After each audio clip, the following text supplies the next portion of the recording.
મહારાષ્ટ્રીય સમાજનું નવું વર્ષ એટલે કે ગુડી પડવો અને ગુડી પડવાના દિવસે એક અલગ જ મહત્વ રહેલું છે. ગુડી પડવાના દિવસે ગુડીનું પૂજન કરવામાં આવે છે અને બજારમાં તૈયાર ગુડી પણ વેચાઈ રહી છે. ચૈત્ર મહિનાની શરૂઆત થવાની છે. 9 એપ્રિલથી ચૈત્ર મહિનો એક ખૂબ જ પવિત્ર મહિનો માનવામાં આવે છે. ચૈત્ર મહિનાની શરૂઆતની સાથે ચૈત્રી નવરાત્રી પણ શરૂઆત થાય છે અને સાથે જ જેમ કે મહારાષ્ટ્રીય સમાજ માટે એક મહત્વનો તહેવાર એટલે કે ગુડી પૂજનનું પણ એક અલગ જ મહત્વ રહેલું છે. આ દિવસે ગુડીની પૂજન કરવામાં આવે છે અને તેને જ લઈને વડોદરામાં પણ વાત કરું તો વડોદરામાં પણ તૈયાર જે ગુડી છે તે પણ વેચવામાં આવી રહી છે. હિન્દુ પંચાંગ અનુસાર ચૈત્ર મહિનાને ખૂબ જ ખાસ માનવામાં આવે છે. હિન્દી કેલેન્ડર અનુસાર ચૈત્ર મહિનો પહેલો મહિનો હોય છે. ફાગણ મહિનો છેલ્લો મહિનો હોય છે. 9 એપ્રિલથી ચૈત્ર માસ શરૂ થઈ રહ્યો છે. એપ્રિલ 2024થી હિન્દુ નવ વર્ષ ઉજવવામાં આવશે. ચૈત્ર માસની શુક્લ પક્ષની પ્રતિપદા તિથિથી હિન્દુ નવ વર્ષની શરૂઆત થાય છે અને જેનો વિક્રમ સંવત કહેવામાં આવે છે, જેને ગુડી પડવો, વર્ષ પ્રતિપદા અને યુગાદી નામથી પણ ઓળખવામાં આવે છે. મહારાષ્ટ્રમાં ખૂબ જ ઉત્સાહની સાથે ગુડી પડવાની ઉજવણી કરવામાં આવે છે. ગુડીનો અર્થ થાય છે વિજય પતાકા અને પડવાનું ચંદ્રમાના પહેલા દિવસ તરીકે ઓળખવામાં આવે છે. 9 એપ્રિલ 2024થી હિન્દુ વિક્રમ સંવત 2081નો આરંભ થશે. આ દિવસે ચૈત્ર નવરાત્રિની શરૂઆત થાય છે. ગુડી પડવાના મહત્વ અને તેની ઉજવણી વિશે વિગતવાર દુકાનના માલિક કલ્પેશ ગાયકવાડ જણાવ્યું હતું કે દિવસે લોકો પોતાના ઘરમાં ગુડી લગાવે છે, જેના કારણે આ પર્વને ગુડી પડવો કહે છે. મરાઠી સમુદાયના લોકો વાંસની લાકડી લઈ અને તેના ઉપર ચાંદી, ત્રાંબા અને પિત્તળના કળશને ઊંધો મૂકે છે, જેમાં કેસરી રંગનું પતાકા લગાવી તેમને લીમડાના પાન, આંબાના પાન અને ફૂલથી શણગારવામાં આવે છે. ઘરના સૌથી ઊંચા સ્થાન પર લગાવવામાં આવે છે. આ પર્વ ગોવા અને કેરળમાં સંવત્સર પડવો, કર્ણાટકમાં યુગાડી, આંધ્રપ્રદેશ અને તેલંગાણામાં ગુડી પડવું, કાશ્મીરમાં નવરે, મણિપુરમાં સજીબુ, નોંગમાં પાનબા, ઉત્તર પ્રદેશ અને મધ્ય ભારતમાં ચૈત્ર નવરાત્રી તરીકે ઓળખવામાં આવે છે. માનવામાં આવે છે કે ભગવાન બ્રહ્માએ આ દિવસે બ્રહ્માંડની રચના કરી હતી.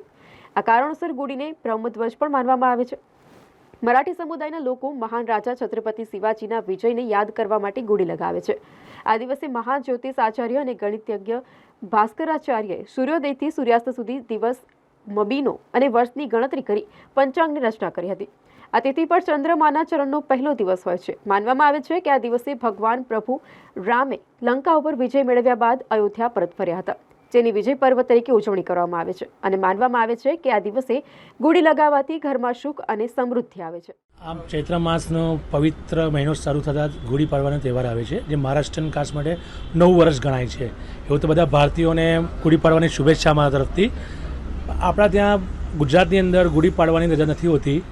તે બાંધે ગુડી બાંધવા માટે લોકો પાસે સમય નથી હોતો, જોબ વગેરે કરતા હોય છે. પ્લસ આપણું જે ગવર્મેન્ટ છે ગુડી પર રજા નથી આપતું.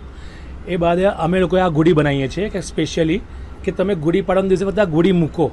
તમારી પાસે સમય નથી તો અમે સમય કાઢીને અમે આ ગુડી બનાવીએ છીએ કે ગુડી મૂકો ને આપણા નવ વર્ષની ઉજવણી કરો ને આપણી સંસ્કૃતિને જાળવી રાખો.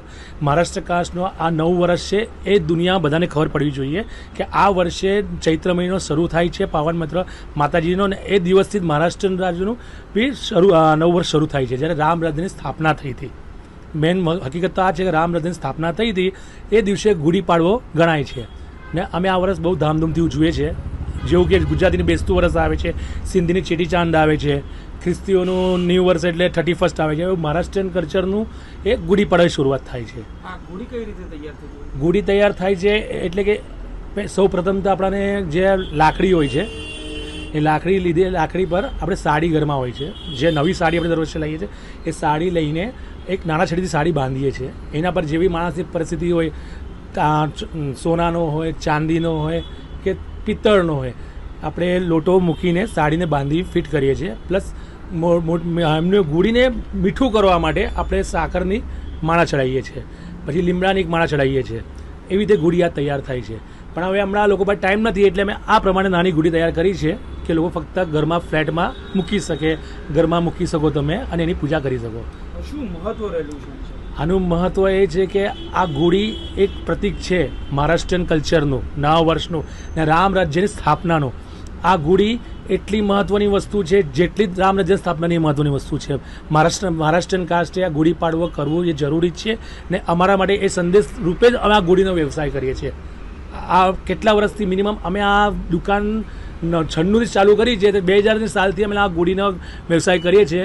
અમે ગુજરાતમાં એને જોયું છે કે અહીંયા ગુડી માટે લોકોમાં ટાઈમ નથી હોતો બાંધવા માટે, એટલે અમે આ બિઝનેસ ખરેખર તો એક કલ્ચર અમારું જ ઊભું રહે, બધાને ગુડી પડવાની ખબર પડે એના માટે આ ગુડી અમે ચાલુ કરી છે. શું નામ હતું?